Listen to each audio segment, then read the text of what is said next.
Hello. I'm very excited about this. We had some technical difficulties before. For some reason the live stream wasn't quite working. And I just kicked over my O-ring. So this is starting out to be a very interesting techie talk. So anyway, let's get started. I'm Lauren Young Durbin. I'm a career transition coach. This is my website. I'll talk about the giveaway a little later at the end of the recording. This is Tuesday Taiki Talk. Every week I come online at 2 o'clock Eastern Standard Time on Tuesdays to talk about various topics. They're usually career oriented, but I'm going to start doing some things that aren't directly career oriented. If you see me looking over here, I'm just checking to make sure I'm not missing anyone's comment or question. If so, if I see something, I'll come back and let you know what it said. So anyway, I'm Lauren Young Durbin. I'm Career Transition Coach. This is Tuesday Taiki Talk. And this week, we're going to be talking about how changing careers mid-career is going to be the best thing you do. And I figured I would start off by giving a couple examples. First example is Vera Wang. Now, the stories I'm going to tell you, I didn't really know until I started doing some research, because I'm like, I know there are some famous people out there who have changed careers after their initial careers. They had different careers. And so one of the first ones I came upon is Vera Wang. You probably know her. You probably first came across her for her wedding gowns. That's how I first came across her. And then I saw that she was like mattresses. But she didn't start off doing wedding dresses. She didn't start off being a designer. She actually started off being a skater, an ice skater. I couldn't believe. I'm like, what? Where did that come from? But yeah, she was good enough that she was trying out for the Olympics, but didn't work out. Obviously, or that would be part of her story. But she was good enough that she actually got to the point where she was trying out for the Olympics. When that didn't work out, she had to reevaluate things, because anyone who knows anything about someone competing for Olympics know that's basically their entire life. So once that didn't work out, she had to take a step back and reevaluate what she wanted to do. After some thoughts, thinking about it, trial and error, she landed on fashion. And so she worked in the fashion magazine industry for a while. And she worked for some incredible editors. I think she did accessories. That was kind of her thing. And after a while, she realized, I think I actually want to design. I want to be a designer. I don't want to just be the person who pick out designs for people to wear in these magazines. So she started doing that. And she eventually started doing wedding gowns, and that's how most of us know her as.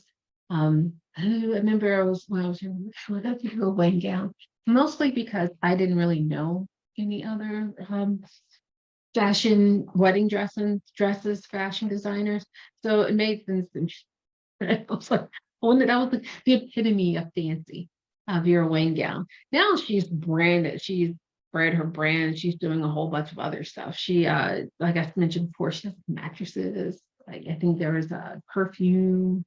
So there's all kinds of stuff. And she is 70s or something, close 70s or 80s.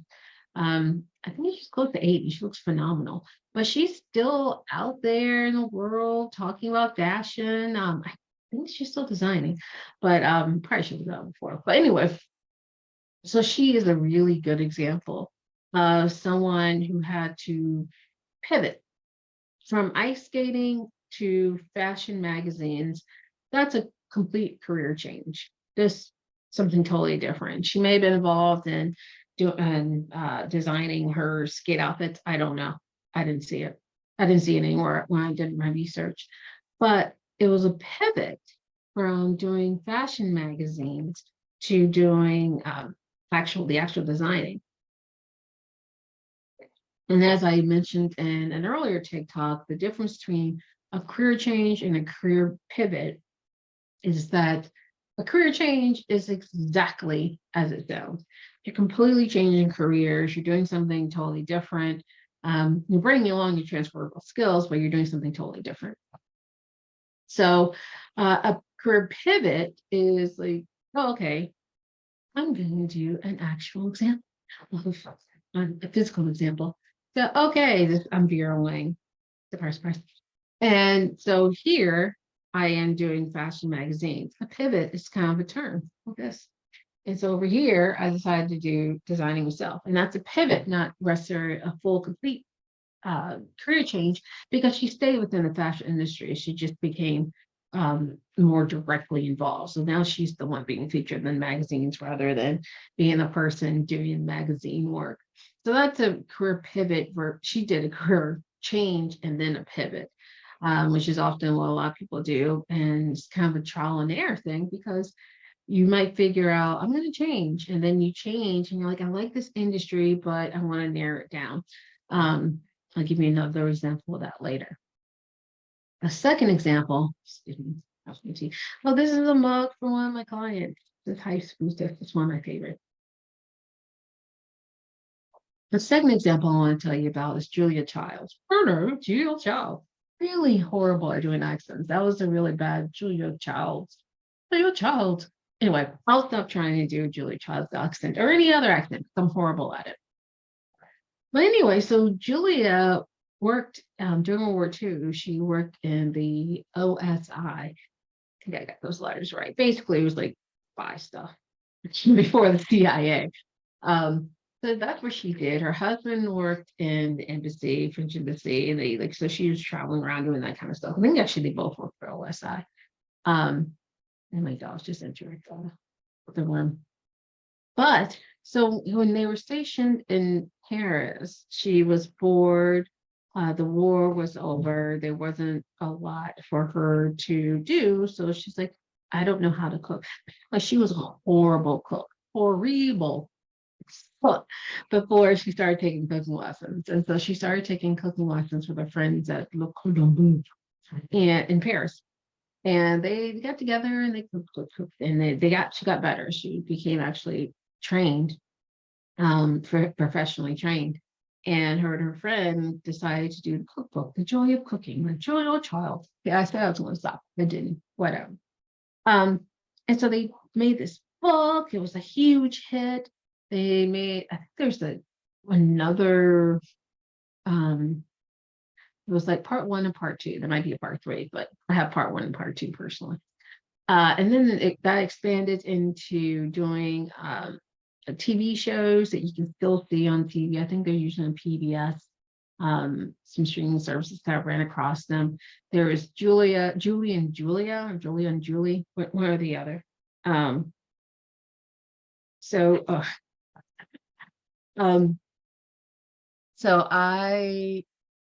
yes, so it was. I haven't seen the movie, but I read several books about this time, and it's actually fascinating because you're like, I thought you would think Julia Childs just kind of cooked her entire life, and was just good at cooking her entire life. But no, she was horrible for cooking. She lived a long time, so I would probably say like half her life. She was actually a really good cook and renowned for it. And for a while, this was actually on my bucket list, my personal bucket list, was to her house and her kitchen in France was actually like every year they would have like a cooking getaway, a cooking vacation. You go for a week. It's crazy expensive. But I think they sold it, and that was really sad when it happened because I really wanted to go. And like they had things, and obviously it wasn't the same pants and stuff because 50 years.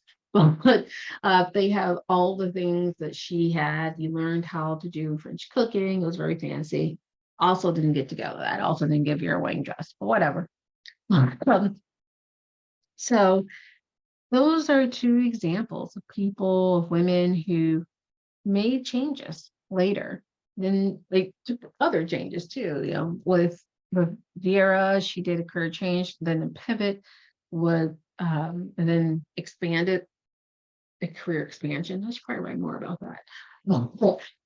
With Julia Child, she did a career change when she went from an OIS worker or CIA worker, is another way to put it, to just being a full-time stay-at-home wife to becoming a cook. A chef. Actually, she was trained, so she was a chef.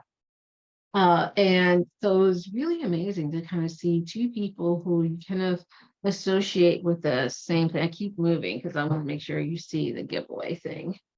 Um, yes. Okay. Well, so like this. Well, you can see it. I'll talk about it a little later, but just we're giving away. I am going to do a LinkedIn profile review in session with somebody, but all you have to do is sign up for my newsletter, and you can do it at the taikicoaching.com. So back to the women who change mid careers. The third example, I'm going to use this. Mwah, mwah, mwah, mwah. Me, me, me, me. So you see me here now doing career coaching, career transition, career. I was an attorney. I did a lot of different things before, I came to this. And it, I mean, I have to say it's been a really great thing, to be honest with you. And because it hasn't been easy. I'm not going to sit here and lie and tell you it's been easy because it hasn't. But it's been fun and interesting, and I'm learning so much. And I feel like my career has kind of come not a complete circle. It's done a 180 because I love what I do and I feel satisfied. But some of the benefits of changing later and why we some of the best things you can do is that you know yourself better. Like when you're younger, you think you know yourself, you think you know everything. Let's be honest, we've all kind of done that. But you think you know but you grow and you change. And as you're older, you just kind of refine your taste. You know what you enjoy doing, what you don't like enjoy doing, the environment you enjoy working, environment you don't enjoy working. If you don't know that, you can work with a career coach like me, and I'll help you figure it out. But it's one of those things that you kind of reach a point where you, yes, you want the accolades, you want the money, you want all that stuff, but you also want fulfillment. And as you get older, you become clear on what that means to you, which is why it's one of the best things you can do. And I know for me, I am really excited about this chapter in my life because it's it's changed my perspective. Is because I get to help others while doing something that I love and that I'm good at, and that makes such a difference. And a lot of times we are like, oh well, I'll just keep doing what I'm doing because it's what I know how to do, it's what I invest in. And it's hard to break from that, but it's worth it. So I'll just end it there about why it's one of the great things you can do. And short story, Cliff Notes is why it's one of the great things you could do is because you'll find great fulfillment and happiness. And depending on what you do and whether you decide to expand or not, more financial rewards. So that's why. Those are different reasons.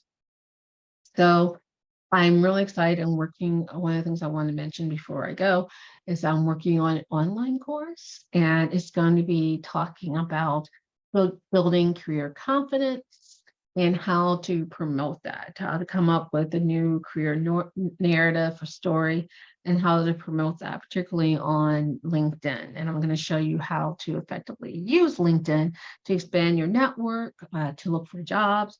So I'm really excited about that online course. I'm working on it right now. It should be coming out in probably next month. So keep your eye out for that. Next week in Tuesday Taiki Talk, we're going to be talking about kind of a continuation of it, like about being a late bloomer. Again, I'll be talking about myself because I'm a late bloomer.